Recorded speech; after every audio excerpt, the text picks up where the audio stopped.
Well, as you can see, day one of Vermont archery season in 2020 started off pretty good. It was a great afternoon. It was my first sit. It was October 1st of 2020.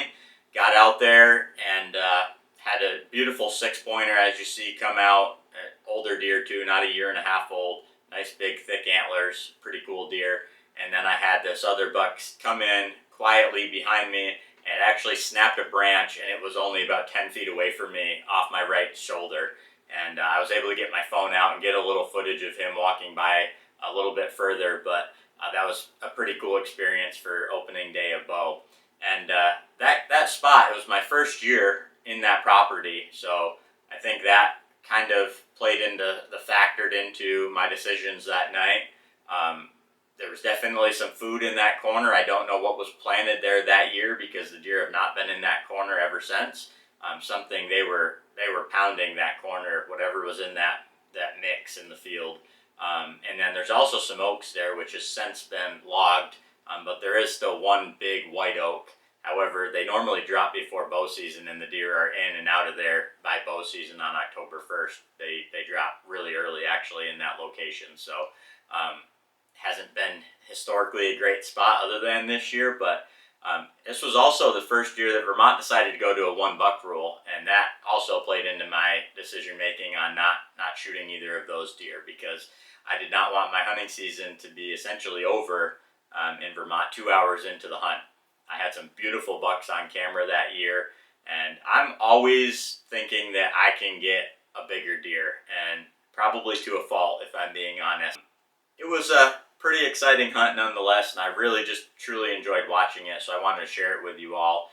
But that story, what it doesn't show is I actually had a hunter sneak in right before dark. Those bucks were sparring, and had a hunter come in, and again, over my right shoulder, right where that first buck had come from, and snapped a branch. So I thought, oh, another buck's coming, and I looked, and it was a hunter standing at like 10 yards roughly, kind of behind me to my right, and he was drawing back his bow. So I thought that it was a trespasser. Turns out it was a gentleman who has permission to be there, and we've since connected and figured out that we're both allowed to be there, and we coordinate now a little bit better. Like I said, that was my first year hunting there, and it was my first day hunting, so little bit of a learning curve there, not to screw people up, always trying to do best and not screw anybody up. But it was pretty awesome nonetheless, so I definitely wanted to share that. So I hope you guys enjoyed that footage, and now you're going to see what the rest of that week brought. We had a couple more hunts in there over the next week or so, and it got pretty exciting.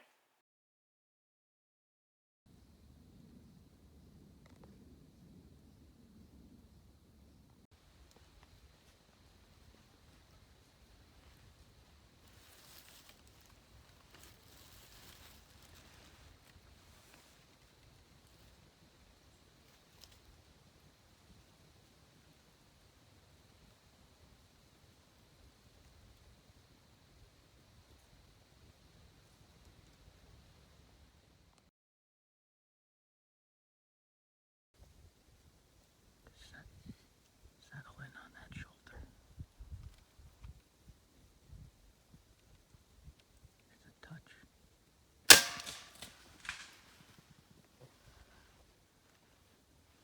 I hit him or not. No, you missed. Take one.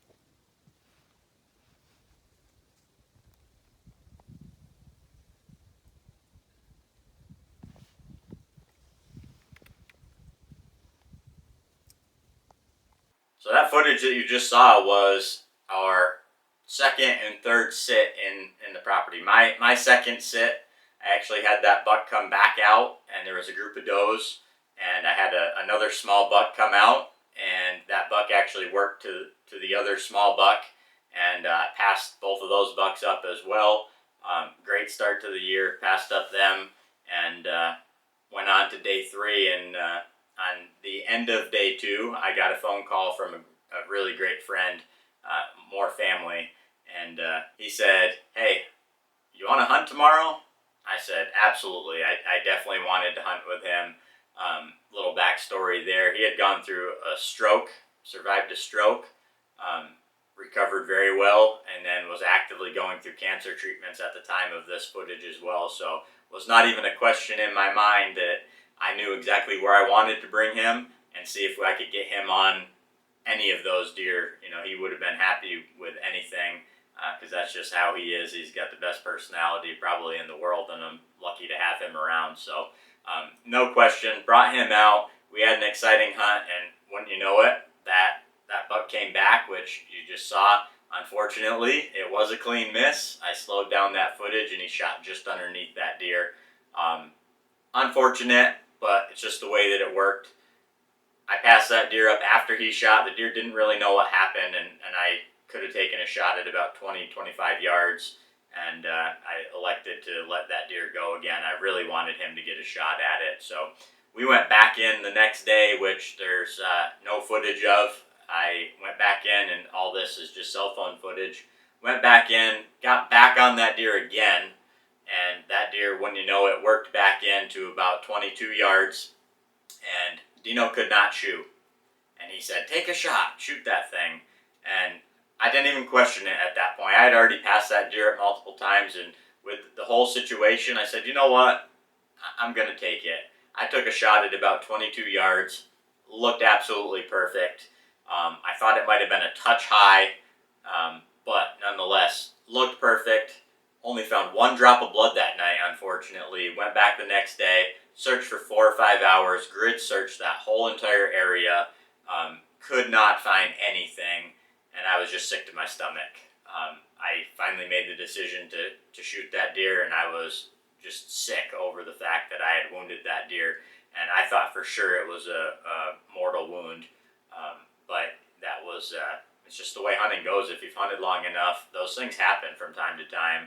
It's not a good feeling. It's not something that any hunter wants to go through, but it does happen, unfortunately. And kind of slowed down after that for a while.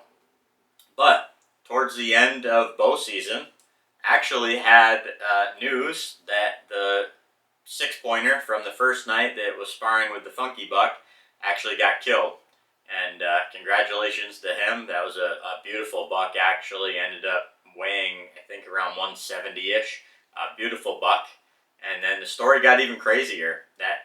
Actually, the gentleman who shot it was the guy who had snuck in over my shoulder on opening night.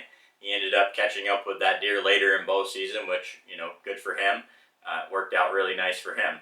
Now, it got even crazier because the day before rifle, I got a phone call from a good friend who said, hey, the friend who actually helped me search for that deer the next day said, hey, is this the deer that you shot? And I said, 100%, it's definitely the deer. He had a real funky antler. And I said, yep, that's him. He said, well, guess what? He's still alive as of yesterday. So thoughts of redemption started flooding over me, and I thought, well, you know what? I'm going to be able to catch up to this deer, and I'm going to kill that deer and make it right, because I felt horrible. However, that was weeks, maybe close to 4 or 5 weeks later when I got word that deer was still alive. So obviously my hit was not mortal, and I guess it was a plus. I felt a little bit better. But nonetheless, I felt like I needed to try to finish that job. So I was excited to get the opportunity for that. However, that was going to be short-lived, because the very next day was opening day of rifle, and that buck ended up getting shot by another hunter. So congratulations to him as well. I felt a little bit of relief from that, I guess. It definitely ate at me for weeks and weeks, just thinking that deer was dead somewhere in the woods, and I had wasted that for no reason. So I was happy to hear that deer was taken, and I got permission from both of those guys to share the pictures. So I'm going to show you the pictures now of what both of those deer were. They were both beautiful bucks, and I know some of you are probably thinking that I'm absolutely crazy for passing up deer like that, especially here in Vermont. But nonetheless, we all get to make our own decisions, and I made those decisions. It led to a pretty cool story. That is one of the few years, actually, that I did not kill a buck in Vermont. I've killed, out of the last 15 years, I think I've only not killed a buck in Vermont 2, maybe 3 years now, out of the last 15 years, and that's all by choice. I guess I should clarify that. I could have killed multiple bucks every one of those years that I didn't. And it usually works out in my favor, and sometimes it just doesn't. But nonetheless, I do fill the freezer every year, whether it's with a doe in Vermont or even another state. I normally can fill the freezer. But that was my decision, and ultimately, probably a bad one. As you'll see from these pictures, that funky buck was really cool. I wish Dino had hit it, and then I wish I had made a better shot when I connected with it. Nonetheless, it is what it is. I guess the old saying is, if you make your bed, you got to sleep in it, and that is absolutely true. So, congrats to them. Awesome deer, and a pretty cool story nonetheless. So I wanted to share it with you, and I hope you guys enjoyed it. So, thanks for watching.